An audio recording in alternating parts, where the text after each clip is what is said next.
Privilégier la diplomatie à la guerre, le discours du président Félix Tshisekedi à l'adresse de la nation sonne comme un dernier recours. Face aux attaques dans le territoire du Rutshuru au nord Kivu, imputé au M23, un groupe créé à la suite de la guerre du Kivu et composé d'ex-rebelles du CNDP, le chef de l'État exprime le désarroi de son pays suite à l'issue jugée insatisfaisante des voies explorées pour un retour au calme. Les jeunes Congolais sont ainsi appelés à faire valoir leur sens du patriotisme en s'enrôlant dans les forces armées républicaines et la police nationale. Objectif, protéger efficacement l'intégrité territoriale et assurer la sécurité des Congolaises et des Congolais contre toute agression ou attaque d'où qu'elle vienne.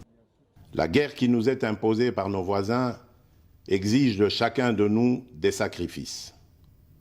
C'est le moment de taire nos divergences politiques pour défendre tous rassemblés notre mère patrie.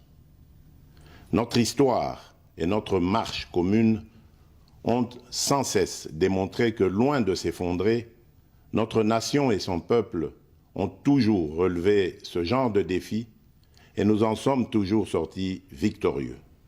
Dans son adresse à la nation, le chef de l'État regrette que ce qu'il appelle la guerre d'agression ait provoqué des déplacements de plus de 200 000 personnes, occasionnant ainsi un drame humanitaire dans le nord Kivu. Ces victimes risqueraient de se retrouver en dehors de chez eux, sans logis, sans nourriture et sans soins, déplore le président Félix Tshisekedi, qui fait mention des instructions précises données au gouvernement pour leur rassemblement et prise en charge. Il a par ailleurs lancé une mise en garde contre les traîtres et autres brebis galeuses qui servent les intérêts de l'ennemi, prévenant que cette catégorie de personnes sera exposée à la rigueur de la loi.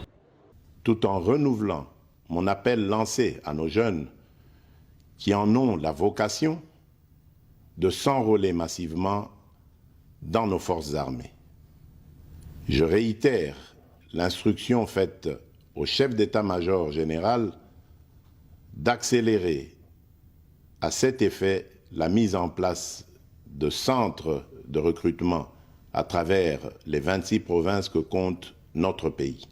Au mois d'octobre 2022, Félix Tshisekedi a rencontré à nouveau le président Paul Kagame autour du président français Emmanuel Macron et à l'initiative de ce dernier en marge de l'Assemblée générale des Nations unies à New York. Il a été acté le principe d'un cessez-le-feu immédiat et du retrait sans condition du M23, des positions qu'il occupe. Le président congolais regrette que toutes ces rencontres n'aient pas produit des résultats escomptés.